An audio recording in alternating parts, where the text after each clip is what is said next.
Things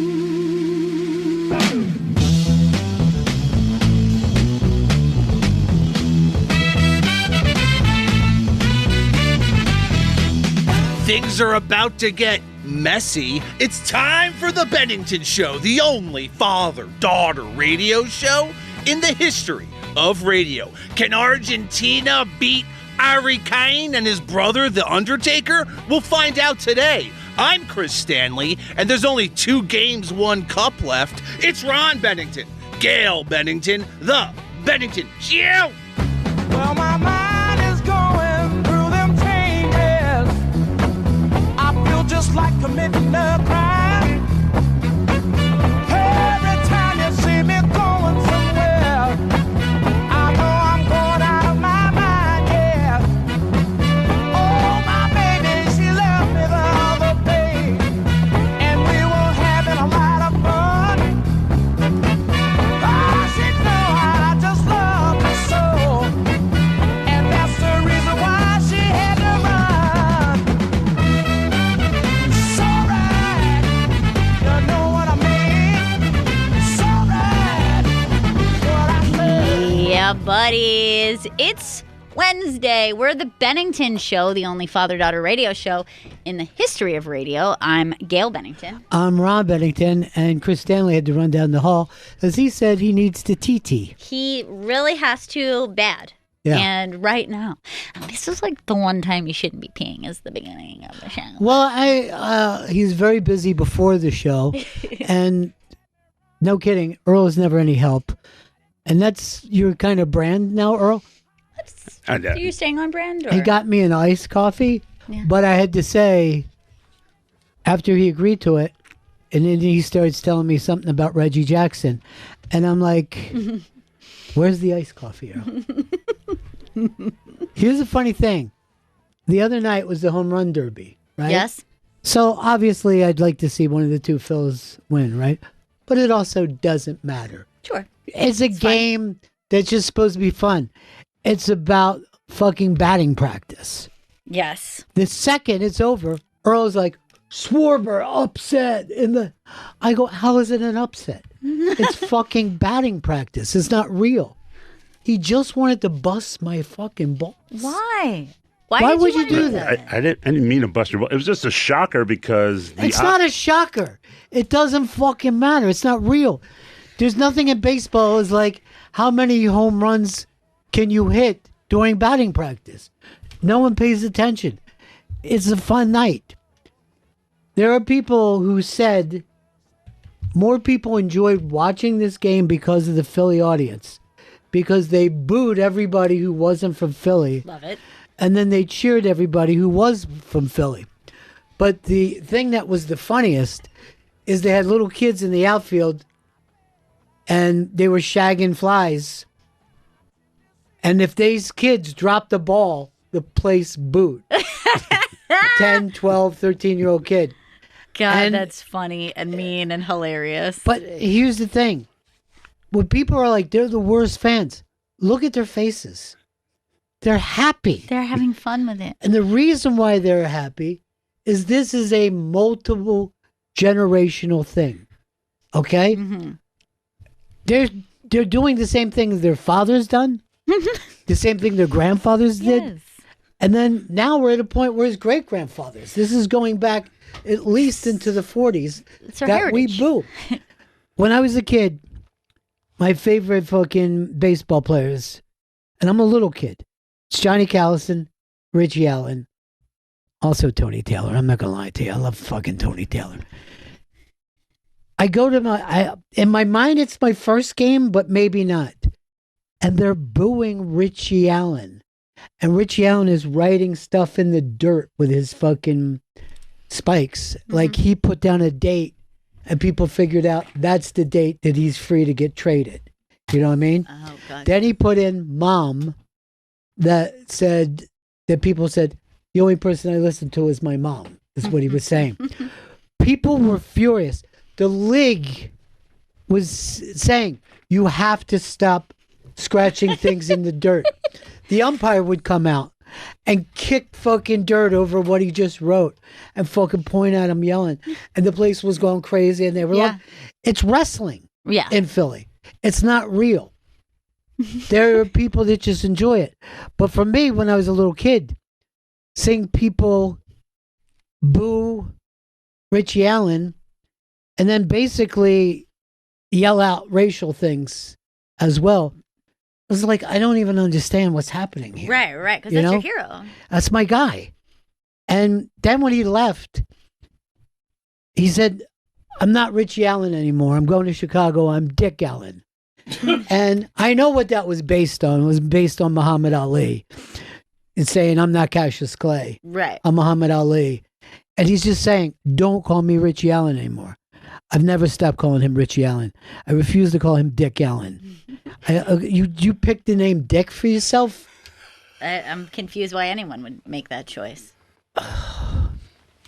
But it was a weird thing to go through as a little kid. And here's the thing. It's not real. No. The booing is not real. It's cosplay. And everybody who watched that thing going, they're treating this like a playoff game. This is great. They made the...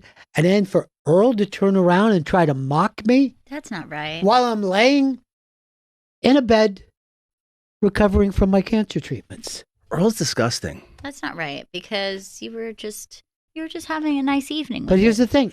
I'm not getting a, how are you, buddy? How you feeling, buddy? Yeah. I'm getting Swarber lost. What? Here's the other thing, Earl. He was being done up. Nobody cares about, he's cosplaying now too. Like he's upset. No, you're not really upset. You're cosplaying. No, I am really upset because you don't even check in. He just mocks you. It's bullshit. Earl's garbage. Uncle Ray, please. Let me enjoy Richie Allen. But Earl, here's the thing that doesn't work. The people don't care about a line drive into the fucking lower level. They care about the longest fucking home run. Yeah. They should take down the walls and just have people tape it like it's a shot put. Nobody wants to see a 325 fucking feet home run in Yankee Stadium again. Like every Yankee fucking hitter that ever won a batting title would have been out in any other fucking stadium. Yes. That's weird, right? You know what it is? It's 240 feet down the first base line. 240 feet. Is there any other sport that doesn't have like required measurements for each? I hate to say this to a woman, but that's a great question. And the answer is no. Wow. Like you wouldn't go to a football game and they're going, guys, remember, it's fucking 17 yards for a first down. Right? Like that's so This weird. ain't Chicago anymore. You got to get an extra 7 yards. It's bizarre. Soccer fields actually don't have an exact size. There's variation. Soccer isn't real. That's what we've learned from the World Cup. Beef is bullshit. Well, they are bad, but I say this. Today's the big game, right? I'm so excited. It's the historic game. A lot of people wish this was the final. But the truth is this. You got people that I guess the world hates now. Messi, they decided they hate him. They decided they hate him. Because he doesn't move much. And when he does, he scores a goal. Kind of just hangs out. It's just annoying. And then, but my thing is this. England and, now I forgot Messi's fucking... Argentina, yeah. Can I tell you something? Today I forgot what floor that the studio's on. Oh, really? And then I forgot how our elevator system works. Because I'm going, B7? What's that even mean? I'm not going to B7. I think the drugs are slowing me down a little bit. I'm sorry, folks. I have stage 4 cancer. There's big bags of drugs. But here's the thing. Whoever wins is going to lose to Spain. That's my prediction. Really? Love that. Yeah. Today's game is nothing. I'll be more excited about the game to see who finishes in third place. France versus. Could you imagine the United States going the week after the Super Bowl? Let's see who finishes third.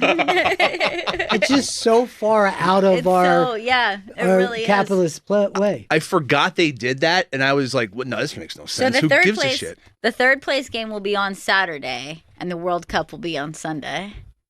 And I will enjoy watching it because I'm just excited to have another game. Guess I'll bet on it.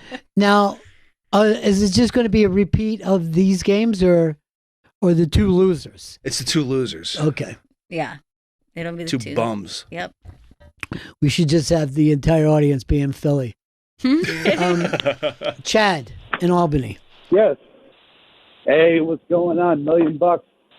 First of all, hope you enjoyed the hot sauce that got sent to you, and thanks for Chris for helping me put that together. I just wanted to say I'm going to be at the show on Saturday, and I'm really looking forward to it. I'm sitting VIP, and you said a couple days ago that you're a little bit worried about it, what you're going to say, and all that. I just want to let you know, man. We listen to you talk for 2 hours a day. We don't care what you have to say. You'll be funny. You could be talking about anything, and we're going to have a great time there. You'll be hilarious. We're all there to have a great time with you. And I believe you said there was a show that you did in maybe Philadelphia or something when you had a bunch of friends on stage or in the audience, and you were telling stories about them, and that was one of your favorite shows and one of the funniest shows you've ever done. Well, this is going to be like that, my friend. And I look forward to being right in the VIP, ready to in the audience, waiting to see you, buddy. I will promise you this, Chad. I will test you. And when the show goes into the dumper, I'm going to say, Chad. Chad, you said this would be great. I'm gonna hold you to this, and I'm gonna look for your thumbs up or your thumbs down as the show goes along. All right, love you, buddy. I can't wait to go in there. And yes, I have nothing planned. And we'll see. You know what I mean? Maybe it could be like, just a thing where it's like a thing where the crowd's very invested and they can have their own opinions. Maybe sometimes I'll just lay down for a while, like I do at home. Sure. Yeah. Why not? But I don't know. I don't know what I'll have, but I'm going to show up. You know why? I'm a pro. And you are. But am I enough of a pro to plan something? No. I'm not that kind of pro. But a very specific kind of pro who will be there. Right. Yes. Right. I'll tell you who's a pro is Dave Attell. And he came in with Ian Finance, and Dave Attell did so many fucking jokes just as quick. Like, some people can do one-liners. Dave Attell can do four-worders. And I guarantee you will laugh after the fourth word. He's so funny. Crying, laughing, man. Scary. The absurdity and brilliance combined in one fucking thing is amazing. He is brilliant. It hurts you saying that in front of me, who I've never heard you compliment. What? But why won't you compliment Ron? Chad believes in me more than this fucking guy, Chris Stanley. Chad's belief means nothing compared to my belief in you. Why would you? Why attack Chad down? I just felt he was attacking me now in retrospect. You should be brothers with him. You know Eskimo what? brothers. A lot of people Is Ron the? Oh God. say, and I gotta grab this too, because a lot of people say, "Don't meet your heroes." Yeah. There's a gentleman who sent me a thing about Port Talk. His name is Dan, and he has 2 ports. 2. One on the left, one on the right. Double port, huh? Yeah. I gotta see. This was supposed to be written down for me. I want to plug him properly, and I don't want to just. But he is the man, in my opinion. Double Port Dan from Queensboro, and he sent me a can of whoop ass from Teeny Tiny Spice Company. It's got heat, great dry rub, organic, kosher, very hot. He understands how to eat when you're on chemo. Nice. But, and I don't have this written in front of me, but he's going through an operation, and it'll be the end of his journey with this. Mm-hmm. And I mean, that guy, to see him so far out the front right now. And it's because I'm stuck with one port, like Right. I hate to say it, like a poor person. You're Like, not a poor It's like person. you feel like you have something great when you get a yacht, but then you see someone who's 2 yachts. Or a bigger yacht. I think two yachts show It's that you like have a double. something. I mean, Yeah. this is what we're going off of, They- Chris. GP Dan. God Here's damn the it. thing. And I like to correct women too, Chris, but in this case, it doesn't work. But here's the thing. The people with double yachts, it's because if this yacht sinks, they got another yacht to come over. Right. Like if, let's say, a pack of orcas took you down because they see that you're a rich man with a big yacht, you go, who cares, little killer whale? I got another yacht. Try taking that one out. What's the Oh, shit, they are. Deb, what's the logic behind an agenda if it doesn't have all the information on it? That was all the information I had. I Well- just texted you the card that he sent. So maybe you were referring to that that he was fighting leukemia that he mentioned in the card. I don't know what the surgery is. Yeah, well, it was part of what you sent me yesterday, but it was very nice. And you are, and he goes, this gift will help you in your battle. Because I'm in a battle right now. You are. I'm in a battle for my life. Against evil. And it's very difficult because I don't know how to battle it other than to just take the drugs that they're giving me at the allotted time. The very, My very s- specific My time. scheduled drugs. Yes, it's 10:15. Wake up. Look at you, fighter. Yeah. You took your drugs on time. Yeah. But I love you, Dan. And So sweet, Dan. it's nice to get the right kind of drugs. We had a guest yesterday. I don't want to say his own podcast. Mhm. It's Ian Finance.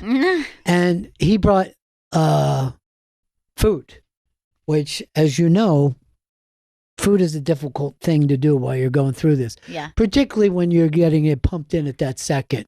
You don't really have the same appetite Right. that you would think. So the first thing that he does is edible arrangements, 2 of them. Huge. Not cheap. No, No. they're Not cheap. They're very Surprisingly so. expensive, Then especially the the size. funny thing about edible arrangements, and I guess this is a plug, they're not edible. They're Inedible. far from ripe. Yes. It's hard fruit because you have to carve it into something. You have to arrange them. You can't have fresh plums and try to turn that into a sculpture. You know what I mean? It doesn't work. And then it's dipped in the chocolate, and then because that is originally cooled and then travels, that chocolate becomes very like wet and dewy on Yes. the exterior. Oh, it does. You're right. Yeah. There's always like a dewy wetness that There's- I'm not quite comfortable with. Look, you and I discussed this over our getaway week up. We don't want s'mores, okay? S'more. Let's end the this. chocolate, melted chocolate. It was- Guess what we like? M&Ms, because you don't have it all over your This was a fingers. fascinating moment because we had bought all of the ingredients for s'mores. We obviously had a fire there. And we're like, should we do the s'mores? Does everyone want to do the s'mores? And all of us were like, and I go, I'm going to be honest. I hate them. And everyone kind of agreed Yes. that they were like, actually, thank you. They're disgusting. And I would rather have a toasted marshmallow Yeah. than pull that toasted marshmallow off. Wet chocolate, the first of all, graham cracker sucks. Sucks. I'm a fan. Sucks Peters. Of course you do. They have him at By the the way, hospital. Sucks Peters was a guy in my neighborhood. I know. He It's the best fucking nickname ever. he struck out a kickball. I think about it constantly. But yeah, let's end it, okay? You want to toast marshmallows? Sure. Enjoy. It is a fun experience. But why do we have to get all this involved? I didn't have a s'mores until I was in my 30s. I mean, I wasn't really around an open flame until I was in my late 20s. And it You was are very an dis- open flame. I feel like you have a single s'more, right? A s'mores. I wasn't very impressed. No, because they're gross. They're Silent. actually gross. They're for brownies and Girl Scouts and nobody else. And I think they're faking it too. I think we all know that they're messy. It's forced upon. The flavor combo doesn't really work. It's like a messy burger. It's Nobody buys one. It is. It's the dessert version of a messy burger. By the way, this Hard Rock, Serena had to quit and then get rehired. This is the way she's fighting over there. And Earl, no help to her whatsoever. I really wish. He's the guy who brought her in, and yet he abandoned her. This is why I'm not supporting Argentina. Look, there's something, this is a cop term in New York, right? That the older guys, you're the rabbi of the younger guys that you brought in. And that term, of course, is a Jewish term, but all New Yorkers will use it. Black, white, Italian, Puerto Rican. I'm his rabbi, so I don't want you to fuck with him. Why isn't Earl the rabbi of Serena? You should be at your big age. You should be the rabbi. He's the longest person at the Hard Rock. Are you of their all time. longest employee? Longest living employee? The longest living employee who does no work. There are some that they're needed. They're fishing. Vic. They're fixing. Yes, Vic, because he knows how to do Hard everything Rock with the Vic. sound system. It's everything. But yeah. if you go like, Earl, can you make this a little louder? No. And we go, why? He goes, they don't give me the volume button. Table for 4? I don't know where the tables are. Earl. I think there's a bar. He can welcome people, but he can't take them. No, Yeah. the one. I don't know where all the seats is. He doesn't even make eye contact with the people that are coming in there. I went down there one night as like a secret shopper to see what he was up to, and Secret shopper. he didn't even fucking look at me. I just walk into the bar area and find his server to seat me, and I had to pay full price for a fucking messy burger 1.0 and 3 beers. Would that set you back? 1.0. Hold on, let's see here. 24, 36, about $58. Did you have to say, is there an ATM anywhere on the premises? Like it's a fucking casino or a racetrack? There isn't even internet. There ain't no ATM down there. Jesus, Earl, you gotta fucking have a hot spot. Yeah, the internet thing is pretty bad. And Chris, you just snuck in. I didn't even, and you're not at the The minute. front door, you're not sneaking. No. Wow. And it's even before the front door. It's in his little fucking kiosk at the bottom of the stairs, and he's just ignoring everyone, especially me. He just just raced you so bad. Yeah, he did. And it was. That website's launching at the end of the month. You've been saying that for years, and I'm starting to think it's not getting off the ground. Much like an overweight person. Yeah, it's true. I'm on Most it. of what he says is bullshit. I figured that out from a lot of treatments that he's putting me through right now. Can I say this now, too, because my brain's somewhat working. Chris Stanley, Gail Bennington, you two have been like angels to me. And I actually said this yesterday. I don't know who I said it to. I go, Gail is the most unorganized person I ever met in my life. Truly. Until he came to this, where she knows every single fact and everything they should do and checks in with me all the time. And she'll be like, you ready to go to your appointment? I go, what appointment? She goes, the appointment I've told you about 10 times. And I go, do I have to go? And she goes, yes, if you want to live, you have to go. Yes. It's good. It is true. And I'm somebody who I have found my phone in the fridge before. Right. Like, this is my normal place. That's- No two shoes have ever been in the same place as I'm trying to leave the house.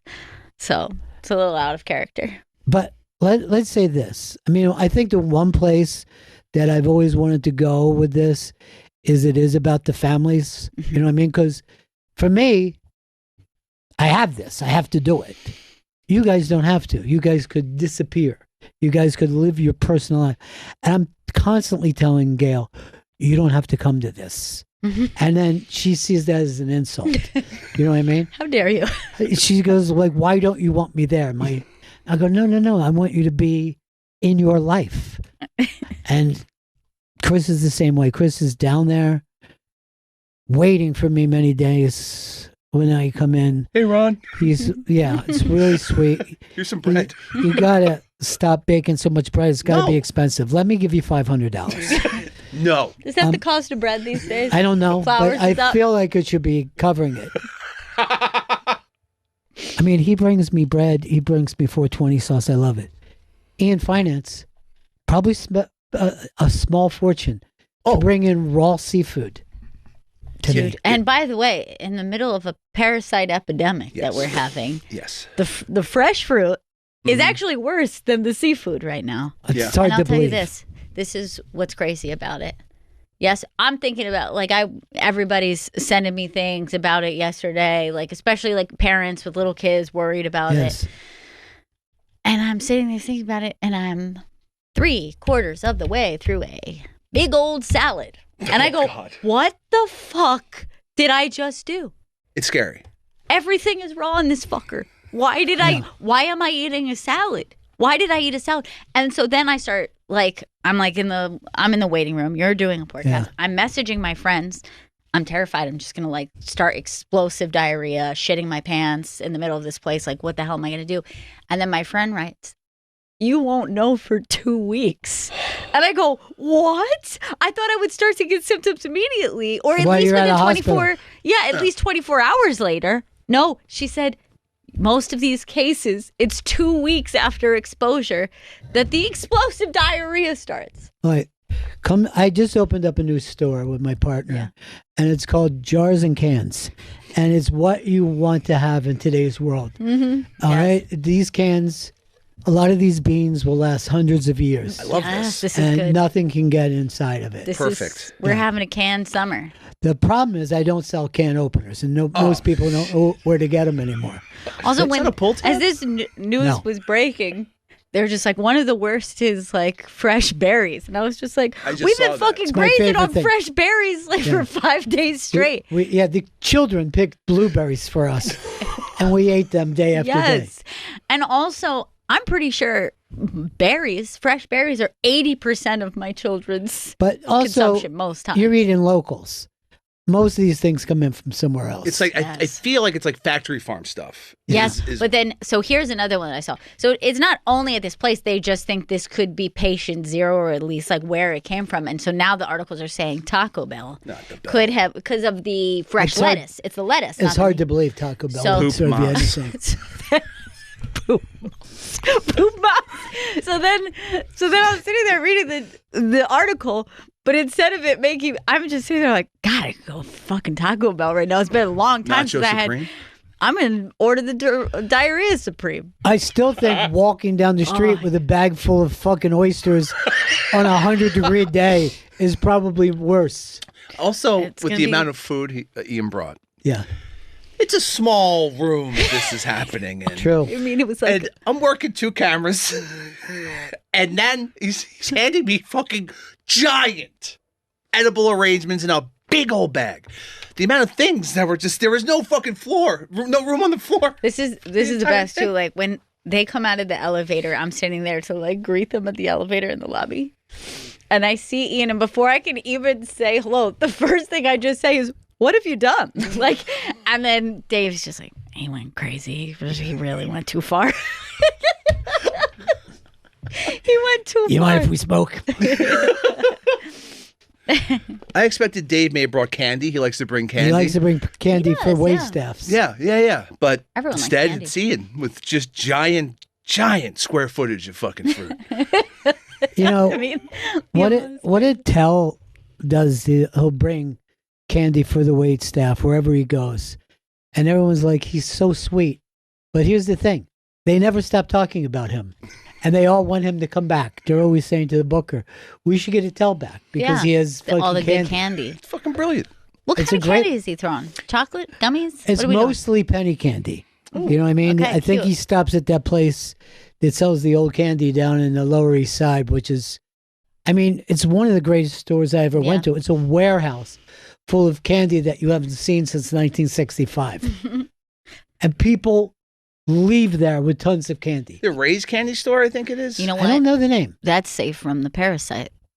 Oh, course. yes, If, yeah. if we're having a candy girl summer, yeah. Imagine if there was a parasite in high fructose corn syrup. This country would be shot. Yeah. People love candy that they don't get every day. You know what I mean? They're like, root beer barrels, fuck yeah. You know what? This just happened to me because we went to that farm and they had a bunch of cowtails. Yeah. You don't always see them. Yeah. And if you ever notice, sometimes when you do see them at like a gas station, they're very hard. They're old. These were soft. I immediately could tell they were Right. pliable. And I go, these are going to be some good cowtails. And I did buy Cowtails them. is great. They're so good. You know, the candy gum Razzles probably got my first grown up fucking hit as a laugh when I was like probably in 9th or 10th grade. Tommy Famara was telling a long story about a contest that they had that he wrote a long report. Is Razzles a gum or a candy? And he said he wrote this thing that was like 10 pages of why he thought that it was indeed It's a candy. thesis. Yes. I mean, he was a Catholic school kid, so, they could put words together. He was a smart kid, too. And he told this whole story, and everybody's listened to him. And then he goes, and, I finished this, and I never heard back from them. And I go, oh, I was in the same thing. I wrote gum, and they sent me a mini bike. And the whole fucking table, people are laughing. They won't drop it. And they go, how do you do that? Did you guys plan this together? I go, yeah, I'm going to plan the word gum and bring it back to you. And that's when I thought, maybe I have a little special thing here. Maybe I got something. Maybe this will keep me from ever having to work a real job. And I keep looking for reasons to use gum as a punchline again. And I'm really like to people, is anybody in the room remember Razzles? I do. Did you ever join that contest? Oh, yeah. What? What are you talking about? Tell us about the long report that you wrote. It was pages and pages. Is that guy a plant? No. Thank you, Tommy. What? Tommy Famara, who we called Fidget, Famara Midget. The wit. I mean, it was like a round table Look, in my neighborhood. between the that wit. and Sucks Peters, all right, man, that is fucking witty. I didn't come up with the name Sucks Peters. It did actually live in one older brother generation Okay. than me. And then we were told the story, and then we Right. liked it. But it's brilliant. Yeah. It's amazing. fucking brilliant. I think about it all the time. Why would you have the last name Peters when it's so easy? Just Just say get Suggs. their first name Suck. I'd change my last name. I'd have to. I would change it to Cox. Damn it. I didn't think that this would still carry over. There was a girl in my neighborhood named Martha Cox. We had Cox, Oh, no. Peters. We had everything, but there was a kid named Lenny Ballsacks. And I can't tell you the resin he had to take. Oh, great news. Mateo Lane is stepping in here. He's a giant Yay! Broadway He's star. a Broadway star. Got a little. fuck? I feel like I could do a small part in Chicago, and I'm going to try this with him. Okay. Mr. Cellophane, I'm just cellophane. Okay, You do good. one song and you leave. That's beautiful. He was nominated for an Oscar for doing one song. Wow, that's really crazy. The people who did 10 songs, nothing. Tree like shit. Imagine how hard they had to work. Very. What's that actor's name? Hugh Jackman? Hugh Jackman. Why would it be Hugh Jackman only have one song? just The wanted man's to a major I star. wanted to have an answer. Dad, can I have the real answer? John C. Riley. John C. Riley, who That's it. people love. Yeah. Not Hugh Jackman. Let me tell you something about Ron C. Lai. Always is wearing a nice hat. He is. Always wearing a classy hat. JCR. Mateo just walked by. It looked like with Posse. He used to come in here alone. Now he has people. Now he has people. He has a crew. Well, he always used to bring. First, I think it was Christy Summers that he brought in, yeah. Yeah. and then Liza Traeger and him would come Lisa, in. yeah. Lisa Traeger, and they would just. We just let them go. Oh, They were God. ball busting each other. They were having fun. They were talking about boy bands and crazy shit. And we would just go, oh, now we can lean back. Yeah, I do think the first time I met Lisa was with Mateo both. And I just fell in love with them. I was like, I would Yes. be friends with you in any circumstance, in any life. I still feel that way. Me and Lisa are in like a 24/7 chat nonstop. I actually bring up to Sam Morrell that I missed the Sam and Joe days. And they're really not close now. That's so weird. They just kind of grew apart. Well, Joe got a job writing over on the Fox News side. Yeah. And when you get into this like steady work and like you don't have to travel, Sure. that becomes your life. Yeah. Sure. But I don't think they ever had a fight. I just think that Sam decided he's not keeping up. Yeah. Right. Yeah. And then of course we had another fallout. Tom Segura made the announcement. Mhm. Sure. Yeah. What's the name of the show, Mom? Your mom's house. Your Yeah. Mom's House with Christina P. Love them both. You're the one who turned me on to Christina P. too. Yeah. Even I think before I met Tom, and like people are like, "What's going to happen to the podcast?" Yeah. And I'm like, "They're a family, and you're caring about the podcast." What about the content? Yeah, where's the content going to be? But for those two, and I always thought they were great together, but I wish them all the luck. I love them both. I don't think any of us know what everybody else's relationships are like, so we got to trust the two of them Sure. that they're doing Yeah. the right things for themselves. Yeah. Yeah, of course. Does it make you sad? Yeah, it does make you sad because you think of them as a team, but maybe they'll be a team in a different way, you know? Co-parents.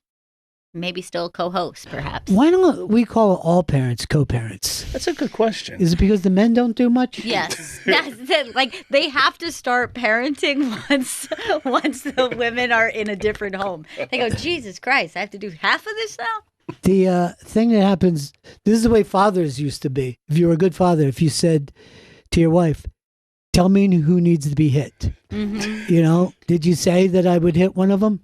And she would say, yeah, the boy. And then you would come in, boy, what did for you sure." say to your mother? What did you say to my wife? I remember the first time my dad said, don't ever talk to my wife that way again. And because it's my mom. Yeah. And you feel like you have your own Sure, you do. relationship, give and take. Yeah. And for him to suddenly act like I'm out, It's a good line. you know? Yeah, it was a fucking great line. It fucking stung. But yeah, I love them both. I hope everything, you know, I hope they're happy, whatever they do. I don't like to get in between other people's business. Of course. Yeah. And I always like the woman more, but there's nothing I can do about that. You know what I Well, mean? they tend to be Yeah. more likable. Sure. You know, it's just a thing that happens, you know? Like, I didn't get involved with O&A. I didn't pick sides. No. Jim and Norton, they had a three-way dance. They Yeah. did, yeah. They They were a throuple. yeah. Devil's three-way. And then Well, a lot of people sent me a thing that Opie said something nice about the podcast. And of course, Shane. But he also kind of bashed every other human being while he said it. you couldn't just leave it as a compliment no, from one couldn't give you a scattershot. straight compliment. He had to let you know how shitty the rest of the comedians are. And then we know which ones he was talking about.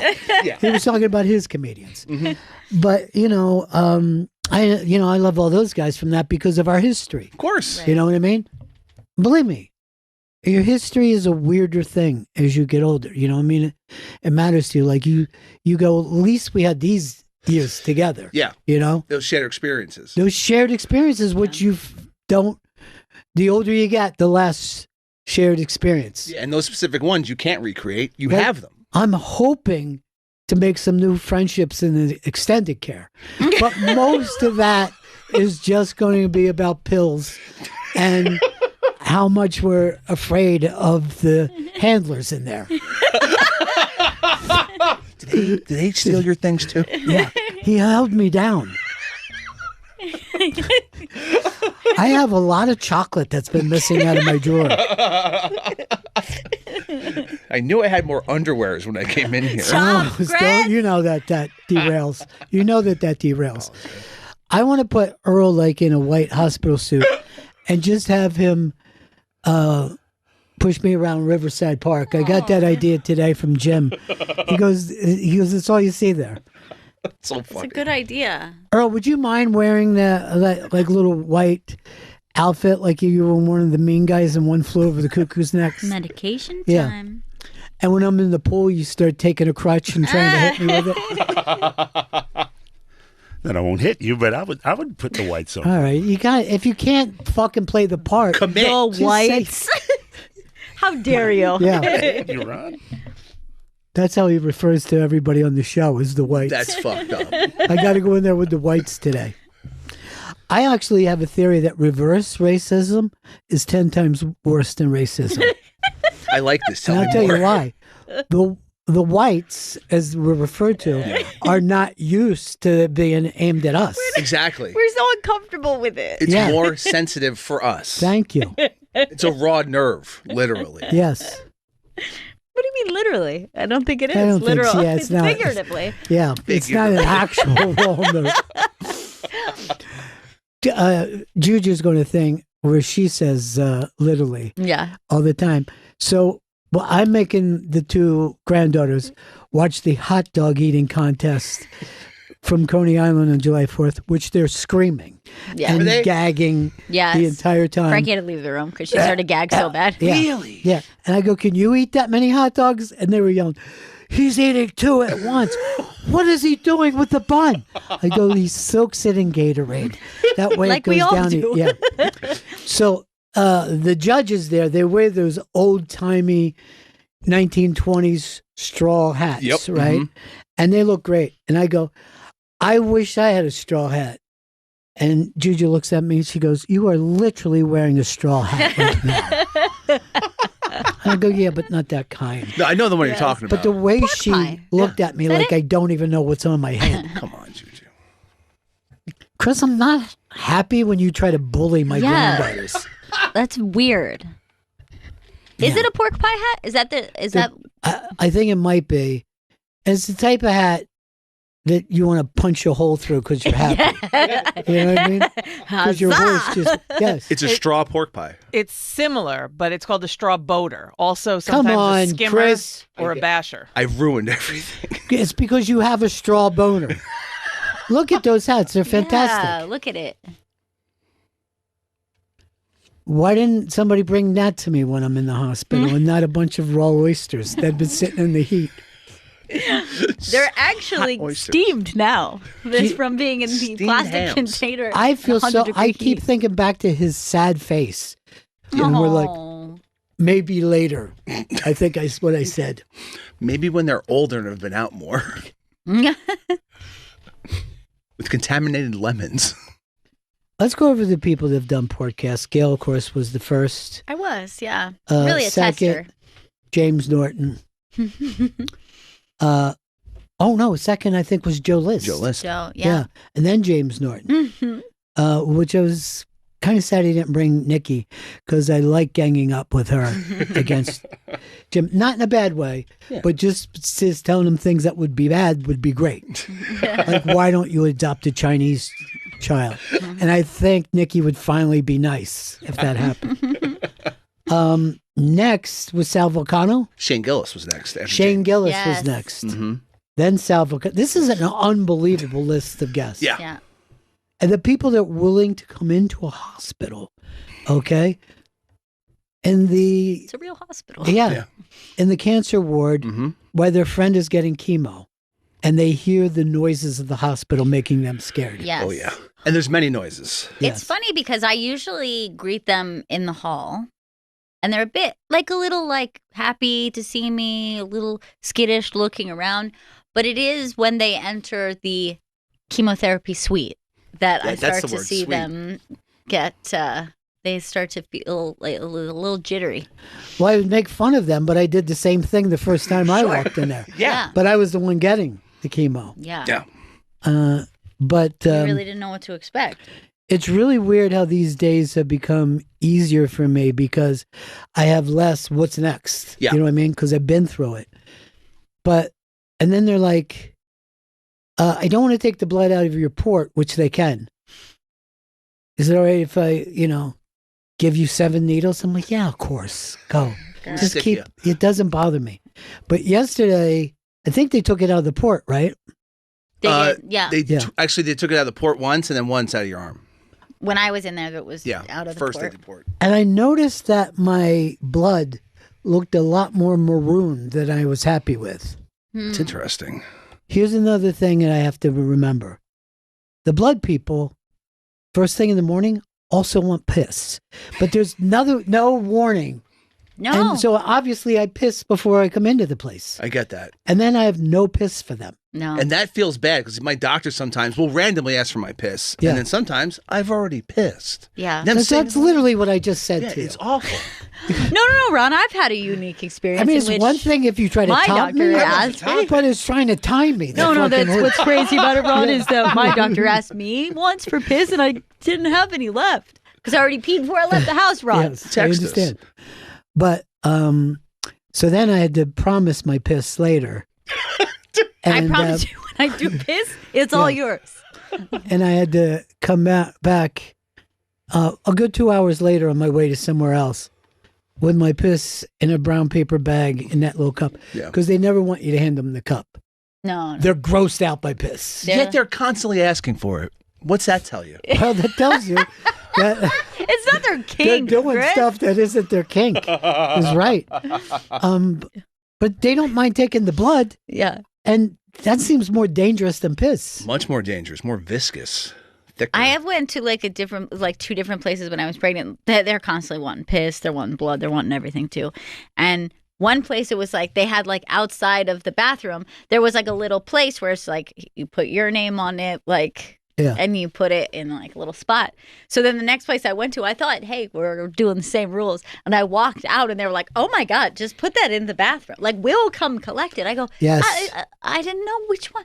I went to a different place. I had to bring it out of the bathroom. I had to label it myself. I didn't know you just wanted me to leave a piss cup in the bathroom. I have had that experience.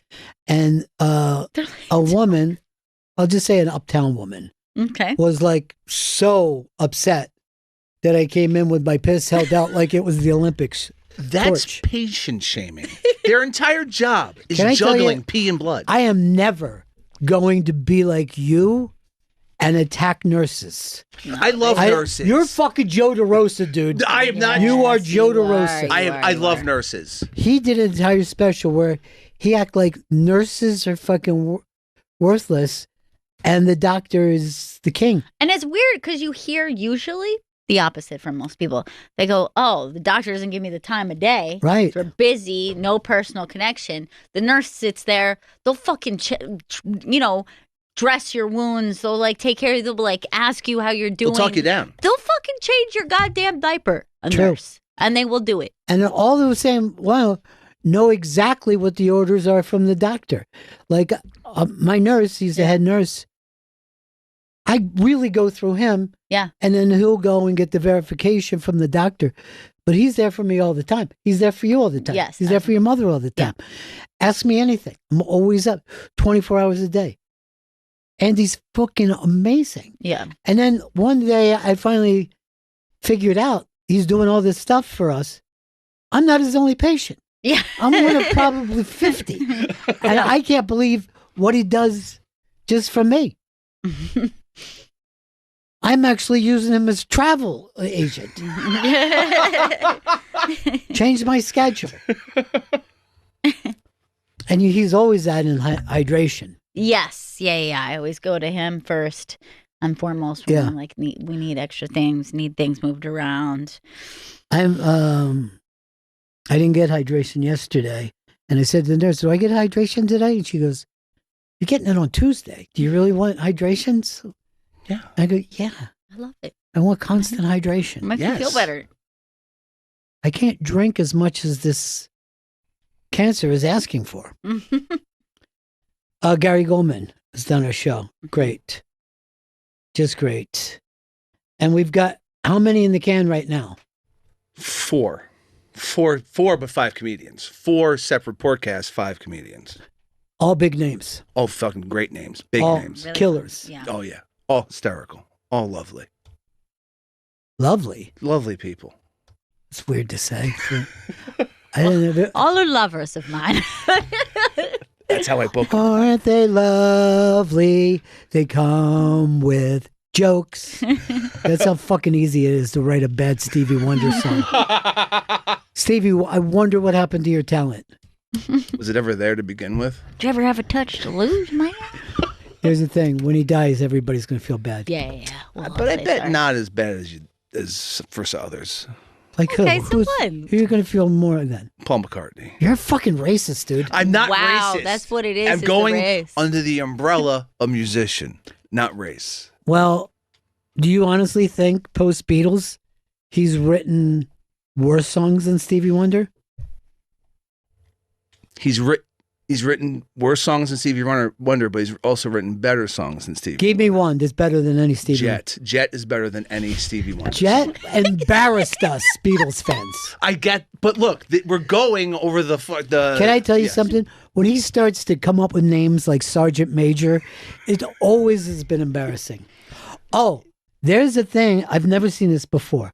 So, Mick Jagger, I've always thought of as one thing, and he went on Team Coco. Actually, Conan, it's not the regular studio. Conan flew to London because he had a chance to talk with Mick Jagger. I've never in my life thought of Mick Jagger as a regular guy until this. He sounded like a regular guy. Yeah, that's so interesting. Do you have that clip? No. Get it. I said today I wanted to have the thing. Yes, I'm going to go to that. What are you telling me? She's just pointing. You have a microphone. No, Chris would have to play it so you could see it in there. That's what you got to say. Then I won't be confused. But did Chris get it? Because I sent it to you. I don't believe I have it, but we're going to get it. I'm going to put it up. Let me move on to, I have a new hero. It's Double Port Dan. Oh. Here I am. I never thought of myself as a single port guy. But now I found out Dan's got double I ports. know, he's got everything. Let me go to him. Dan. Hey guys, this is Double Port Dan Hey, Dan. reporting in. I am glad that, first of all, I'm glad you know how double port is. Did you catch that? Yeah, Yes. we got it. Yeah. I loved it. Yeah, Okay. you're reporting. Why the second Reportedly, port? Why two I think because they have to the drugs that they have to give me, and then I'm getting stem cells this afternoon. Wow. So they have to do that through separate ports completely. So I had to get double ports. So Well, it's very, very nothing impressive. to wish for. Yeah. It's very impressive, and I would be strutting around Yeah. the cancer ward if I had two The ports. symmetry of it. Yes. Well, Unless they're on top of each other. But I just assume I- it's on either side. I strut anyway. Yes, So, so you should. yeah. Now, would it be weird if I called them Siamese ports? Conjoined They ports? still do that with the pipes, I've noticed. Yes. They never stop saying it with the pipes. You think that at some point they go, we got to stop putting these on the pipes. It's Yeah. inappropriate. Yeah, but it's a pleasure and honor, and I want to tell you guys I'd gone through this a couple of years ago and went through chemotherapy, and I responded very well. So I didn't have to have a stem cell transplant, but every day, it was my I had to have my serious folks. I had to have you guys, Jim and Sam. But noontime was my time. I'm like, I hope none of these darn doctors come in at noon because I've got something to do.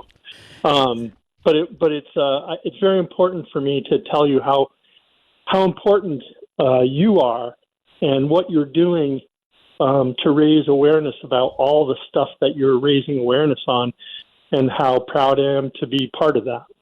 Well, first of all, I love you, buddy. That's a really nice thing to say. And I've always been a little bit nervous that it could come across as too cocky or too weird or whatever. But I've heard from so many people that they feel the same way. And I've heard from so many families that are supporting somebody with cancer that this gives them another option. You know what I mean? Yeah. Yeah.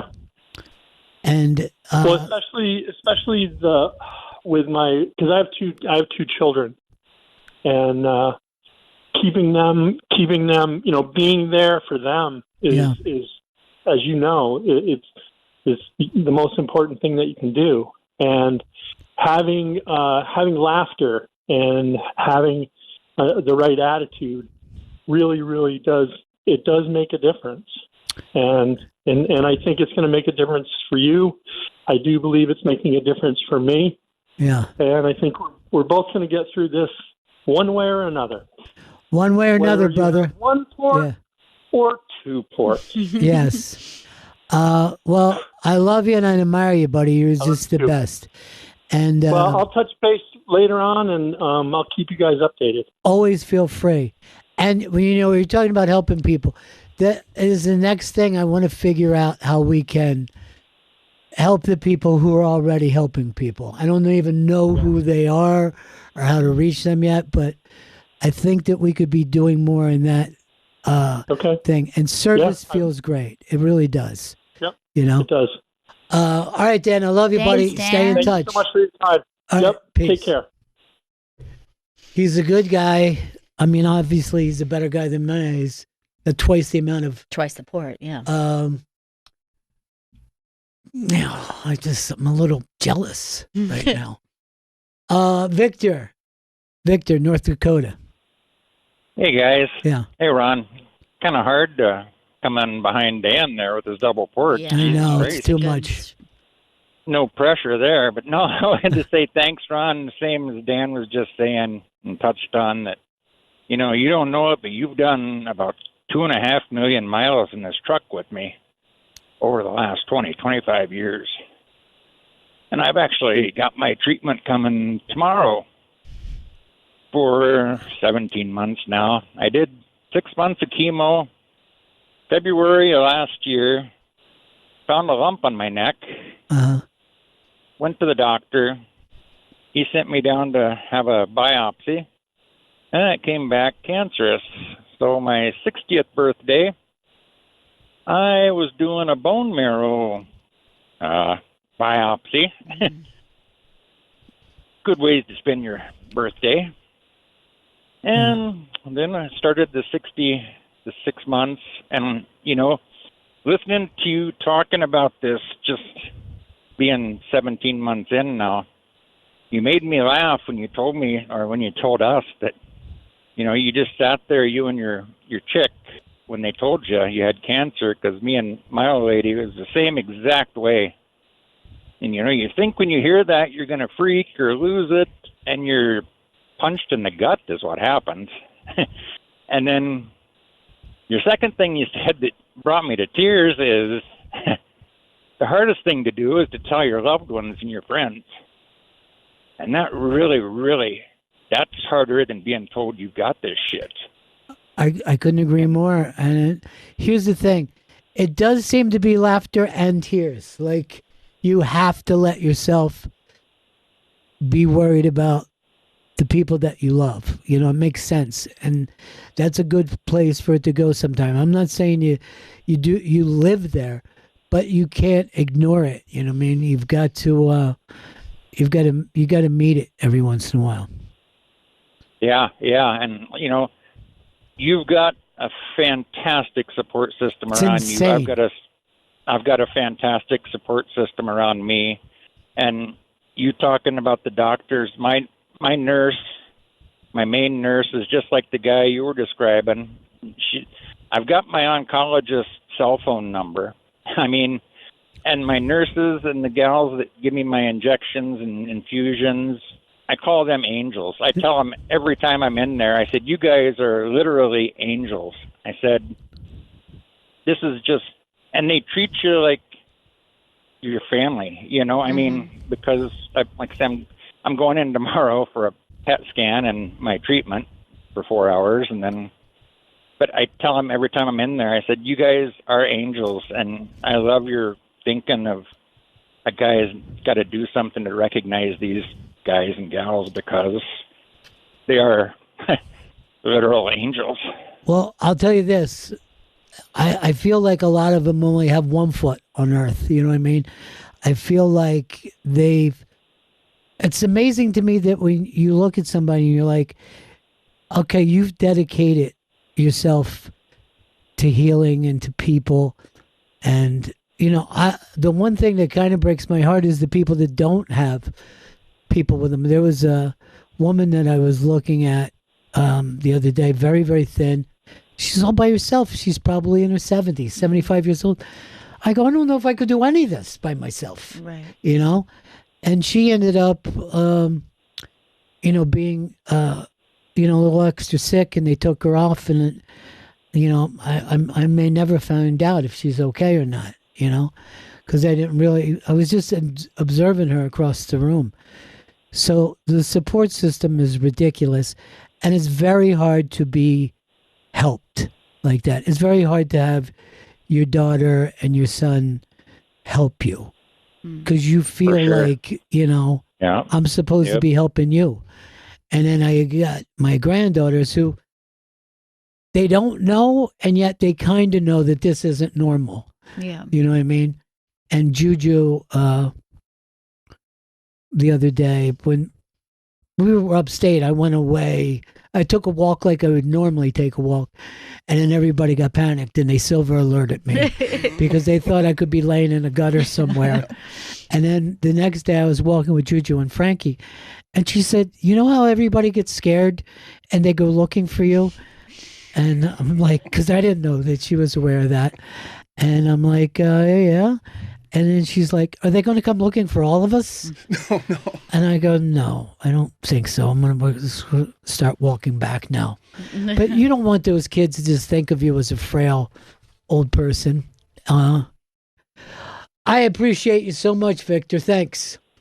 Hey, Ron, you don't understand how much I appreciate you guys, buddy. Like I say, you're with me all the time, and like I say, you've done 2.5 million miles with me in this truck. So, buddy, I hope we have. I hope we have another 10 million left. I hope we do too, buddy. All right, I love you, pal. Bye. Hey, love you.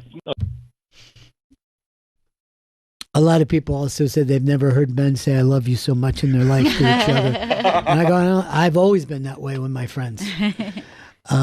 Chris Stanley says "I love you" every time we hang up. He's a fucking big, tough fucking street kid. All right, we got to take a break. Mateo Lane coming up next. Faction Talk 103, it's the Bennington Show!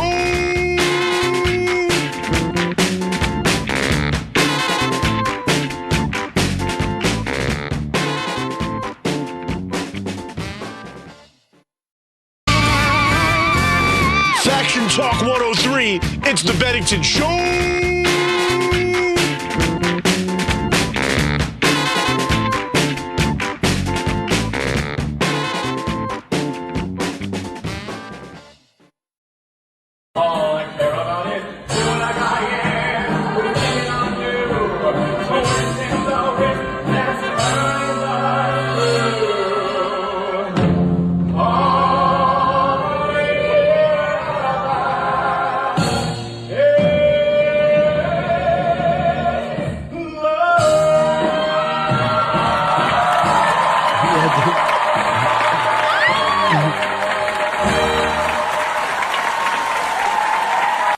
Goosebumps, because that is our friend Mateo Lane in Chicago on Broadway as Billy Flynn now through Sunday, so don't miss it. For tickets, go to chicagothemusical.com. You can follow him at Mateo Lane on social media. It's amazing. I literally just had goosebumps. Thanks. I'm so proud of you. Oh we my just God. had our we do 8 shows in a row, so if you asked me to sing that now, I would sound terrible.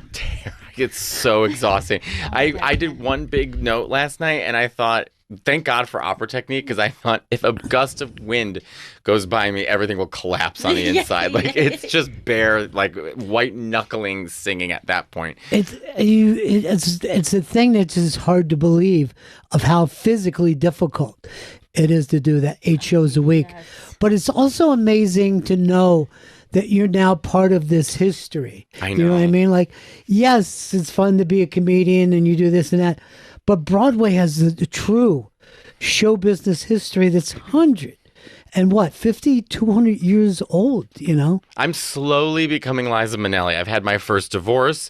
I look just like her, and now I'm in Chicago the musical. So I'm getting, like, I'm inching towards being her. And it feels full circle, really. You must feel like her at the end when you're doing your bows. You must feel like Liza. I do. Yeah. I do. But plus they put me. I just want to say everyone in that show could not be hotter. You've got the hottest people on the face of the planet in these skin tight outfits. I mean, butts out, bodies incredible, and there I am in this giant suit, looking like a kid going to communion in his dad's. I just look like it looks like a refrigerator. I'm like I work out every day. Yes. So yeah, that's the only part. Well, we have said this before. Of all the body types, muscly in suit is very difficult. It's tough. The Rock looks terrible. Yes. And it's weird. Skinny in suit works. Even fat in suit is like, oh, you've like jolly. whatever. But Yes. yet it's like it's not for the muscly guys. It doesn't show them off in the right way. No, Very I true. just look like a square. You know when they like Right. letterbox things yeah, out? you're suddenly broad. You need to just go out in your Like gym a Lego clothes. character.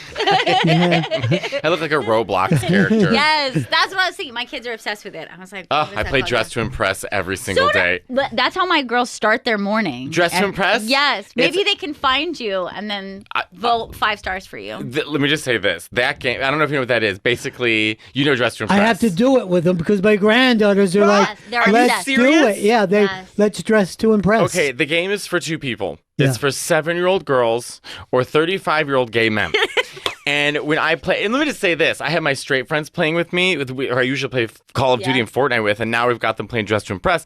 This is progress. Progress is not gay marriage. Progress is not gay adoption. Progress is your straight friend when there's 10 seconds left screaming, fuck, I forgot to do my nails. That is progress. Exactly. And Nick, I just want to say, because you have to vote 1 to 5 stars. Yes. Yeah. I'm trying to give like 2 or 3. Yes. Nick, my friend Nick, the one that talks like Yes, this, love Nick. he thinks he's Miranda Priestley. This girl, one time it was like science fair winner. That was like the theme. This Yeah. girl walks down. Clearly a 7-year-old put it together because it looks like shit. Yeah. And Nick goes, Jesus, what science fair did she win by blowing her teacher behind the barn? 1 star. I'm like, Hilarious. Nick. So that game is really fun. And I've gotten really, really good at it. That's how they start every morning. Like at breakfast, they have to play Dress to Impress while they Yes. Then I can that's how I can talk, because I don't know how to, like, kids. I'm like, what the fuck do you talk to a kid about? Right. I remember Noam had his kids at the cellar, Right. and they were like, what, 7 and 5, and being like, what do you say to a kid? The second they brought up Fortnite, suddenly we're in like an existential conversation Sure. about There you go. Fortnite lore and meta. So the same thing. I could sit with your kids and be like, Dress to Impress, look at the dress that I got. You know? Yeah. I forget all the things I had to put on, but they were happy that I threw myself into it. I really tried to win. It's like so funny too because like my youngest can't read yet, but she wants to play the game with her sister. Like her sister got into it first, and so I'm constantly being called from the other room. What's the theme? What's the theme? Because she can't read the theme. I'm going to show you how crazy I can get in dress. We can keep talking. I've taken pictures of some of the outfits that I've made. They will be very impressed if they because see these. Yeah. I've learned you can manipulate all the hats and stuff. This is so interesting for your audience. We're talking about Dress to Impress. No, I think it is. I think they're going to learn. But look at this. I made Scooby-Doo by twisting the hats around. What the hell? That? Yes. How did you do that? I know. That's what I'm saying. That's what I'm Color saying. me impressed. Dress to Impress, 5 baby. stars. And I 5 stars. won. Of course you did. And then I go play Billy Flynn on Broadway at night. Dress to Impress by day. They don't even know I'm Billy on Broadway. Flynn at night.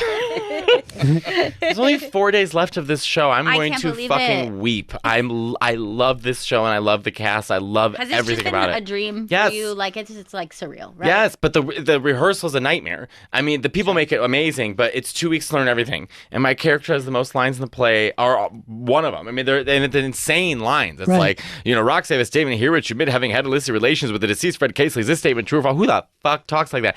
And I can't use my normal voice because Billy's like, Billy's got a side job. Yeah. And so I use a kind of infomercial voice the whole show, like, the voice I'm doing is literally, and 4 easy payments of $5.99. Like, that's the voice I'm doing. But it's been a lot of fun. I mean, I can't believe I'm on Broadway. That's a crazy thing to It's say. insane. That's And the fact that you didn't do 5 off Broadways and 7 small parts, I know. and they're like Mateo, and I was stunned. I was stunned What- and so proud of you. What bro. did Thank it you. feel like getting the new when you officially found out? Well, the audition process was ridiculous because as a comic, I walked in there. There's 12 people, the director and this and all that, and I just was like, well, I'm not gonna let them intimidate me. I'm a Right. comic, right? Now these are all my friends, but at the time, I don't know these Sure. people. So I walk in and I say, well, it's obvious I'm stunt casting. I said, what do you do when Sofia Vergara is here and she can't sing? And they're like, what? And then I sang, and then at one point they're like, okay, did you memorize your lines? I go, under no circumstances. I said, I've been on tour. I said, but it's been great. I said, then that's when I said, I'm like, I have other voices I can use. They're like, why wouldn't you use your own? I was like, well, Billy's not going to be that gay. I mean, he's gonna be gay, but he can't come out there. I can't be like, Roxy, I have a statement here in which we listen having relations. Like just to me, I want to play a character. They were so nice about it, and but you 2 weeks. I thought day one, I walk in, I thought it was gonna be like camp, like, oh, here's what we're gonna do, and here's your schedule. No, I open the door, and they're like, great, welcome, choreography, razzle dazzle. They just throw you in, and you're panicking. You're like, I'm not gonna get this, and they just kept going. You will, you will, you will. To them, they thought this is easy because I can sing.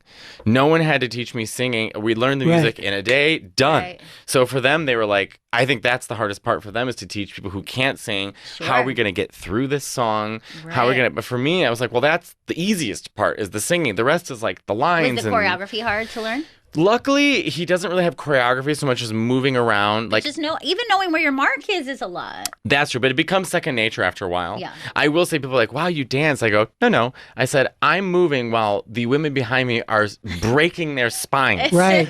Right. And I'm just sort of this a lot. There's a lot of this happening with Right, me. yeah. Just, Gesturing to Yay. yeah. But it's fun to finally sing a note and do that. I've always wanted to do that, but I had no reason to do it. Now I Yeah. do. So that's been a long dream of mine that I get to live. You think this is a Broadway beginning? Are Yes. you open to doing it? Yes. I would love to. Yeah. Yes. So anything that sings. Yeah. I just love the singing. And I never thought, as comics, we're so used to being on stage alone. Yes. It's just us. Fine. Now you're with other people and it's like, oh, I like the sort of, keep you on shared edge. experience. Right? Yeah. That's the thing is like, even when comics are doing together, they're like, yeah, I think I had a better set tonight. Or, fuck this guy. Why would Mateo bury me? And Why was he coming in so hot? and even of all the type of collaborative arts, I feel like theater in particular gives like the most team player vibes. Like you want the show to go well. Everybody collectively wants the show to go well. Sure. And it is a balance of energy. So it's like, there was in rehearsals, I kept trying to hold all the funniness. I was trying to make everything funny. And they were like, Mateo, like, you can let other people do that now. Right. It's not just all about like you having to be funny. There's other people going to be on stage. It's like, small stuff like that. I'm like, oh yeah, like it's not just me on stage alone. Right. I think the cast is used to actors coming in, so they're all kind of fascinated that a comic is there. Right. They have a lot of questions about it, and Yeah. they're very curious about stand-up and very curious about like what that world is like. But I really love it. There's a stairwell. It's a small space backstage. There's a stairwell that everyone just kind of hangs out on. I can't tell you the laughter. I sound like Liza. Oh, the laughter. Yeah. But like we are laughing so hard, and then it's so now I know the show so well that we can literally be like yelling, they're a pussy," and then I walk right on stage. It's like Yeah. the play now. I love it. I love it. I never thought I would love it this much. Was one of my favorite things to watch, and like you could see it on Instagram or TikTok, is if you watch when they show somebody who has like a very quick call, like A quick costume. change? Yes, Yeah. a Yes. quick change, and then they're running them, like shooting them onto the stage, but they're in like a full run, half clothed, like. I love those moments. I love seeing that. I love One of my theater. favorite things is the union guys. How Yeah. they are doing their own choreography to get everybody out. I mean, there's so much that has to happen Yeah. for this to happen. And it is like I said, it's so New York Yes. to go and see one of those things. It's so different than seeing a play that's traveling the country. You're like, oh, it's course. great. Yeah. They're in Clearwater. There's- You know what I mean? Like, I get it. But when you're at Broadway, you are familiar with Oh, the yeah. history of that theater.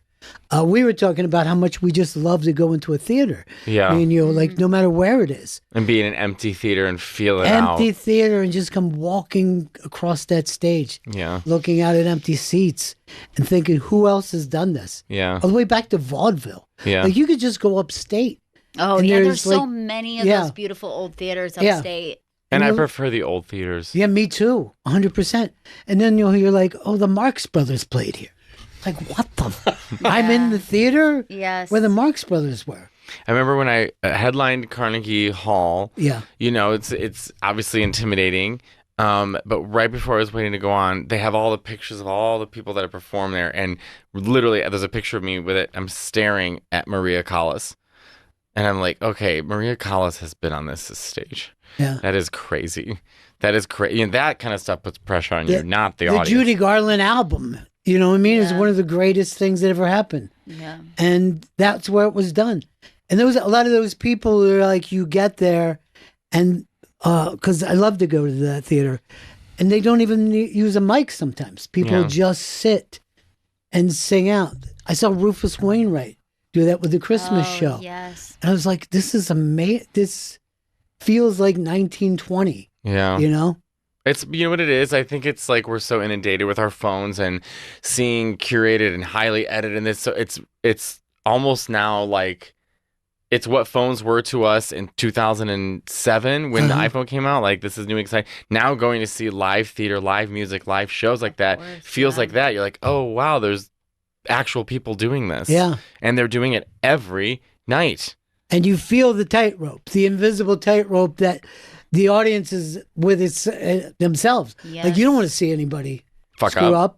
But when they do, it becomes almost a better show. Right. You know what I mean? Yeah. I almost broke the other night. Yeah. Did you? Really? Yes, because there's a courtroom scene, and they brought somebody in.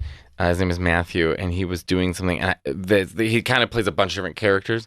And at one point, I turn around, and he's got these insane glasses on. I just wasn't ready for the glasses, and I literally, my next line, I'm supposed to say, "And what happened next?" And I literally go, "And what happened next?" Like, you could feel it. Yes. And Yeah. because now they're laughing behind me, like the Yeah. cast is laughing behind me, and now I'm trying not to laugh. It's like, and I love those moments. And I fucked up a song. I don't know if I told you this yesterday. Maybe I didn't. There's a song called Razzle Dazzle. In the very beginning, I don't know what happened to me. I just started saying words. It wasn't even lyrics. It was just words. I was like, I don't remember, but I got back on track. The tension from the cast, because we were all trying not to laugh so hard, was so tight. No one could even look at me. They were laughing so hard. And now the audience is like, what's going on? Because Right. they're all Right, laughing. right. And Yeah. at one point, my friend Tia, who's an amazing actress and dancer in the show, we're like this really quiet moment going like this, and she just goes, stop. And at one point, I wanted to stop the song and say, hold on, guys, we got to have fun and laugh, and then we'll get back to this, you know? But that's what I love. Like, James, who's an amazing character actor in the show, told me one time that he was doing Billy Flynn. He completely forgot the lyrics and just looked at the audience and said, live theater. And they Right. all clapped. I would have clapped. I would have been absolutely. Are I you love being kidding? in that moment. Yes. You know? Yeah. I also love that everybody has a big personality. That the people, just their Yes. natural personalities And also, are bigger than life. it's fun to be like, it's what's fun about the difference between film and theater, and like both are great. Like the subtlety that you can pull off in film versus like watching someone just do it for the back row is just I prefer fun. theater. It's so fun. I just prefer theater. I did a movie last year. I think I told you guys yesterday. It's called Maintenance Required. I play faggot. And I don't even remember my character's name. I think faggot. But the experience was amazing. But I prefer theater. I love it. yeah. You know, I don't know. I love it. Maybe it's a harder life and not paying as well, but I'd rather do that than movies forever. You know, I don't know. Yeah, and also I think there is something fun too. Like the audience feels like they're in on it and they're part of it, and you can't be a bad audience. Like I feel that when I see any type of live theater. I would agree with that. I think you want everything to go great. Yeah, And here's a comic came to see him that he said the comic was so impressed so blown away, brought his kid, and it was like the last person that you would think of. Tell her who it was. Luis Gomez came. Oh Luis my Gomez came and was so excited for Texted him. me and said, "Oh my God, I would love to come see you on Broadway." I said, "Absolutely, let's hook it up. Like I will, come backstage." I felt so bad because he came on a night that was they were doing this like talk back. I really wanted to show his son the whole backstage and everything, but they were like, "Get on stage and you have to do this interview and blah blah blah." But obviously, Luis is a performer; he gets it. But yeah, it was just like I was so touched. I mean, I was so touched. so All sweet. yes, Godfrey came. Like Yamanika was there, and like Aaron Jackson and Mia Jackson, and like just comics. All these comics, like obviously Marie Faustin and Sydney Washington and Amina Imani and Rosebud Baker, like all my crew. But like just the amount of like when Godfrey texted me, he's like, "Already bought tickets, coming to the show." I was so touched. I was like, I didn't think anyone. I don't know why I just didn't think comics would. I mean, I thought that's exciting, but they were more excited. Like Lisa Traeger acted like she was told she has the role of Billy Flynn. Right. Yes. When I told her, I mean, I'm so touched at how touched comics are. Yes. When you finally announced, she and I were texting, and she was like, "I'm losing my fucking mind," and I was like, "I get it, dude. This is the craziest thing ever." Because I was like, does he understand this is insane? You understand I don't think it's I did. insane? Do you understand that it's insane? Like we were so like freaking out for you.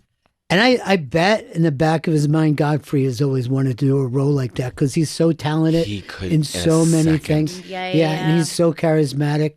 He's one of those people that has. It looks like he could go anywhere that he wanted to. I always say, people ask you who are like the funniest, most talented comics, and I always end up saying the same people. I say Godfrey, Yamanika Saunders. I mean, it's like those are the kind of comics you watch where it's like Godfrey, for example, could literally do anything. Shakespeare. He could do Shakespeare. He's got the voice. That's he's true. got the thing, and he just happens to be a comedian. Yes. But show business is what, and you could tell. he's a true performer. You could tell the people that actually love show business. Yeah. And Louis J. Gomez, he's always putting together shows.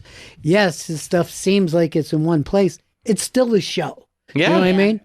Yeah, I think we were talking about this yesterday where like people forget that we came up all together. Right. So people wouldn't expect a Louis J. Gomez and Mateo Lane to be hanging out. It's like I said, it's like Sailor Moon hanging out with like Magneto or something. Like, why are these two in different universes? And it's like, no, we were all at the open mics together and the shows and the trenches together, all of us. It's like I remember doing shit. I was doing check spots at Stand Up New York, in 2013. You know what I mean? Like, it's so hard to explain the world of comedy to those, And you don't judge them by their character. You judge them by who they are. A lot of people do characters on stage that go to extremes. But then I'm not even gay. Yeah, he's not. But if you tried to say to people, "Oh no, Louis J. Gomez is a sweetheart," yeah, and they were like, "I watched Skanks," and he said a lot of offensive things. But he actually is. Yes. But he really is.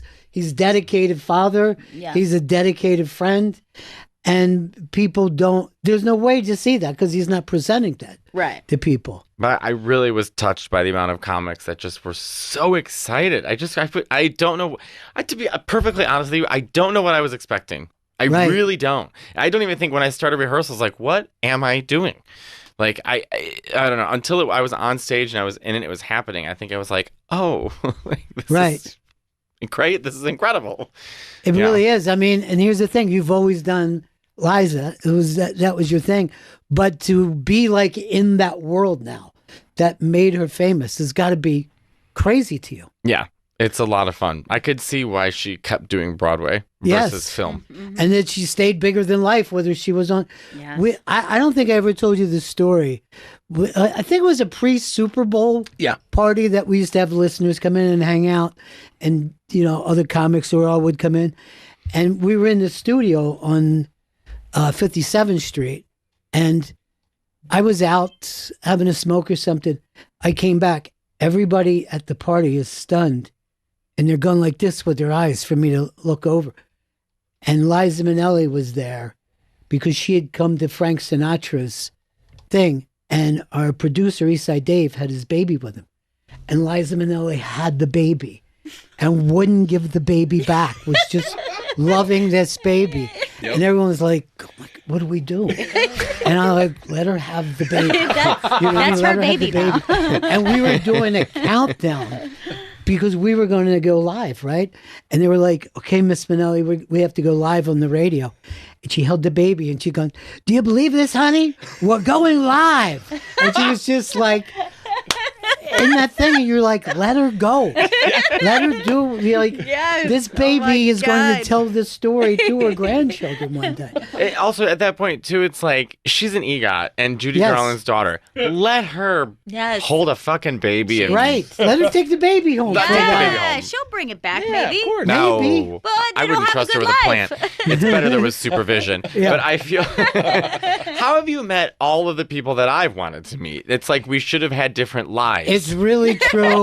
You're hanging out with Liza Minnelli holding a baby, talking to Joan Rivers, Yes. and there I am, Right. not. I'm not doing that. Not doing Yeah. those things. But I have no shot at Broadway, so that should mean something to you. Look, right? put a suit on. cellophane. That you would honestly be a great Amos. Yes. You could do Amos. Yeah, one song, Get Out. Go. You know?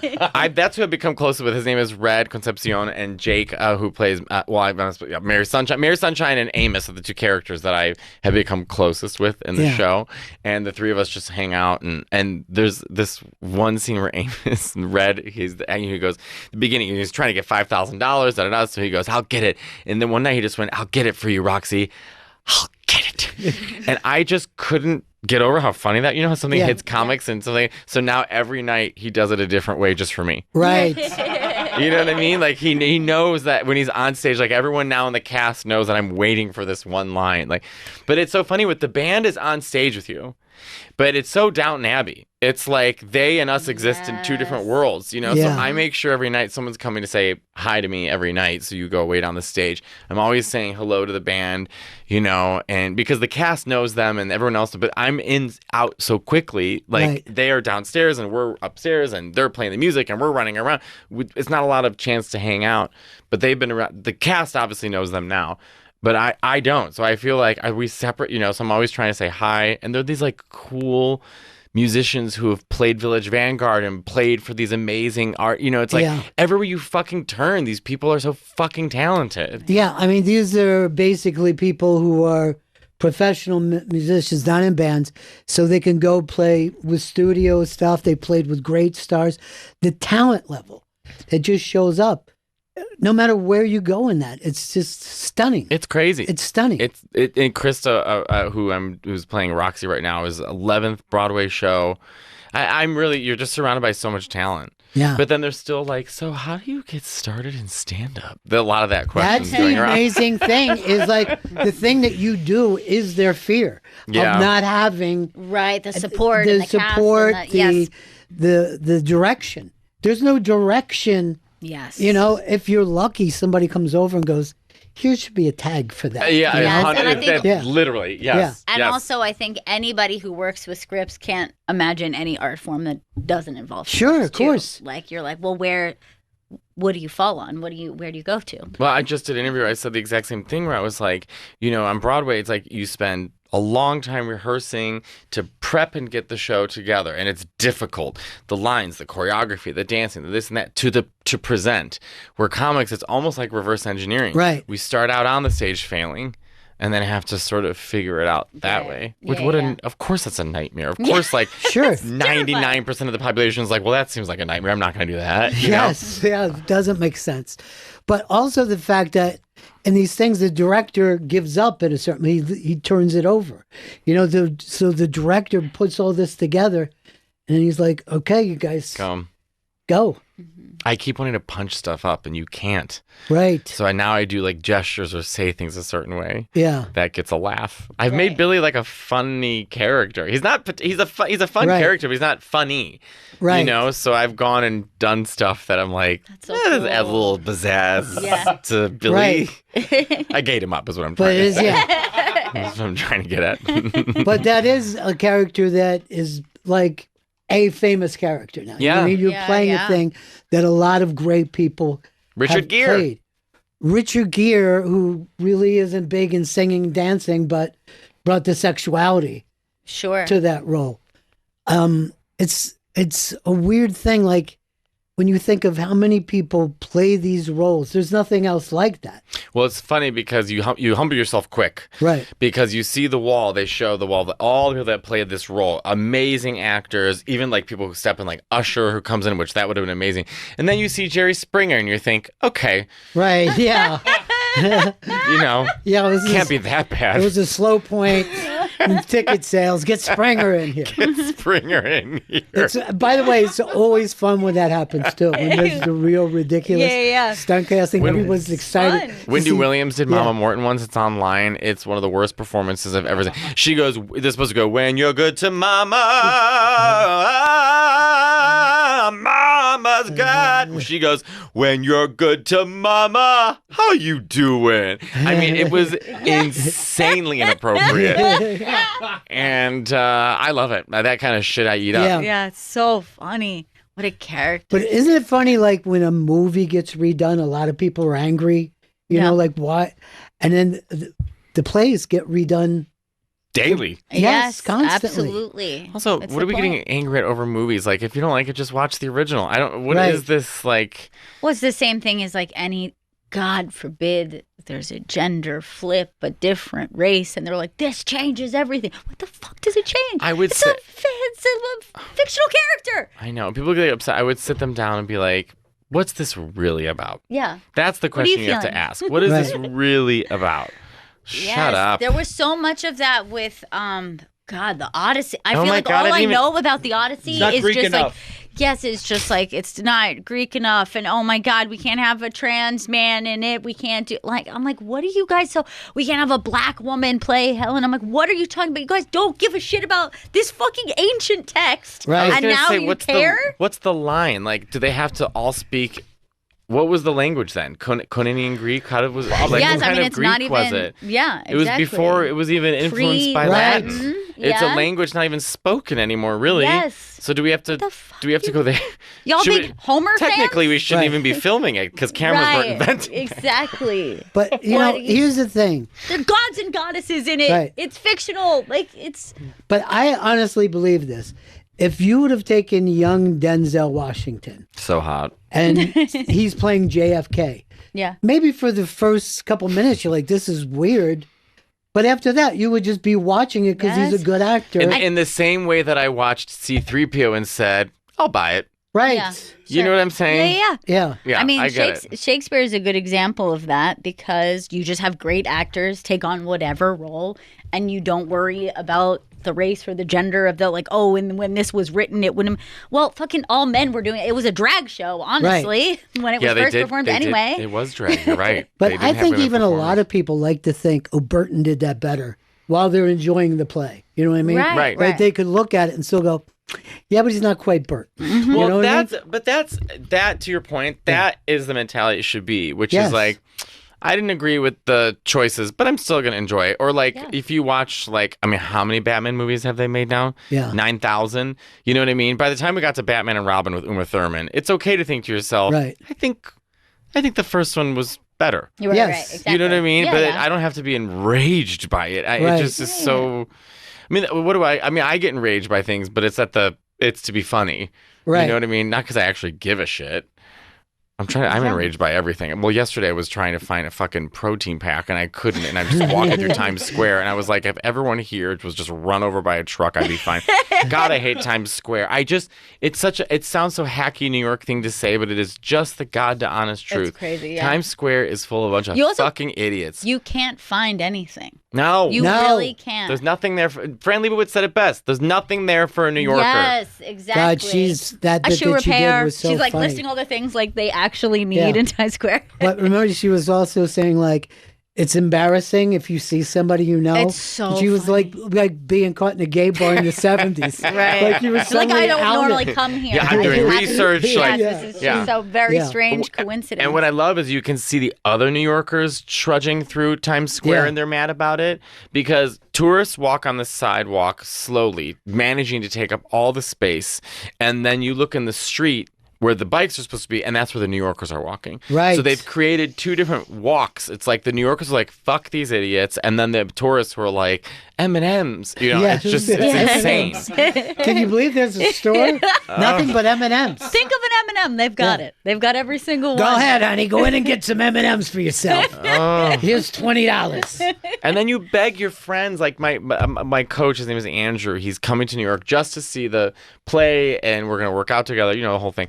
He's bringing his girlfriend, and I said, "Where are you staying?" Well, he's like, "You're not gonna like it." I go, "Where?" He goes, "Times Square." I go, "There's no good food. Everything's over expensive. It's stressful. Like New York is go below 14th Street. Have a good time, you know." But, all the places in New York that they should go, they don't go. And they go to, and now I want to go up in the Empire State Building. Why? Okay. All right. That's exciting. Better to look at it from the ground. Yes. I agree. It's true. What is the obsession with humans just building tall things and going up and just sort of looking down? They didn't build it. I could see if you built the Empire State Building and stood up there admiring your work. You didn't do anything but take an elevator that was built in 1931. So what are you admiring? Can you believe it? We've done it. And then they don't even know all what the they're way up here. look at all these places I won't go to enjoy New Yorker culture. I'm going to go right back to Times Square. You should have to take the stairs, I think, if you want to do it. Agreed. Speaking of New York elevators, I saw a thing that most elevators that stop in between floors is because there's too many people in it. It's weight. And these people still try to push their way into an elevator as if there weren't. We have 8 elevators here. You don't have to shove yourself into it. You never have to wait more than 30 seconds. No. There's no reason to push on. But just like with the subway, people panic and keep pushing their way on like there's nothing else. By the way, Earl has worked in Times Square for what, 20 years now, Earl? 15. 15, and every day you're in Times Square. Yes. And, Thoughts? it's an obstacle course. It's your favorite. That's a great way to put it. Place. It's like Mousetrap. Yeah, it is just, it is a frustrating experience because obviously I have somewhere to go. And like New Yorkers have a Yeah, but your place to go is a theme restaurant. It doesn't even end when you get there. What are you going to, like Margaritaville? Where are you going? Hard Rock. Hard Rock? Hard Rock Cafe. For work? Yes. Okay, fine. Great. I had a panic that you just loved Hard Rock Cafe so much that you needed to go on a daily basis. And I was going to be like, he's a regular. It's the only place he eats. It's the only place he eats. Well, yeah. You get a family meal, so. I like the food a lot. Okay. That's such fucking corporate bullshit. That was a very PR move. Yeah, yes, sure. I love the food.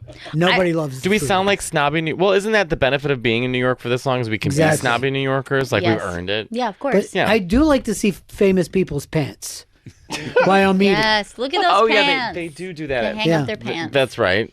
Mm-hmm. What is your most exciting thing that you still look at and go, I can't believe someone wore that? Whose pants? David Lee Roth. David Lee Roth's pants. What? Really tiny? They're way smaller than I thought it would. He was the first person to hang his ass cheeks out of his pants. It was a Not big deal. Prince? No, I think he was before Prince, right? Yeah.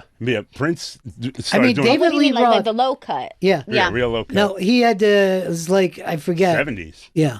He wore the chaps with nothing underneath. Right. It was a ridiculous look. But it comes up now, people are fighting whether Van Halen was a hair metal band or not. And the truth is, he was the first one to do spandex, I think. And then everybody started doing it. Then so it they kind of started invented it. Yes. So therefore, it's probably like not in it because Yes. you're like the catalyst for it. Right. Yeah, Anyway. they're kind of like the gateway to it. Is that what the pants are that are there? Assless chaps? No, but they're very smaller than I thought. Even very, very tight. They look really tight. I believe they was small. It I looks don't like miss he's- skinny jeans, I'm going to be honest, when you say that. Because I wore some tight pants. I don't miss the phase. I had a hard time letting them go because, it's just like I just like had a hard time unmillennial myself. I know. Because I was just like, no, we're not doing big pants. But everyone was like, we're doing big pants. I have to trust the process. I'm waiting for the 'Cause deep V to come back. Oh my God! Please bring it back. I What a know. great era. What Before a time to I'm- be alive. I of know. the deep V. I want that I deep want it V back. all the way down here. I could put mine under my testicles last time. It was so low. I look like Jennifer Lopez in that green Versace dress.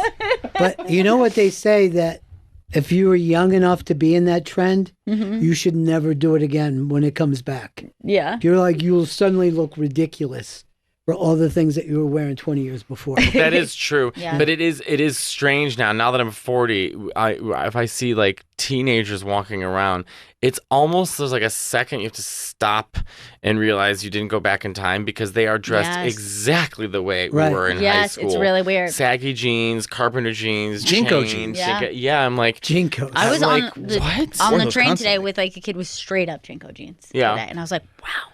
but it doesn't have the same feeling. No, you know what I mean? Of course Right. not.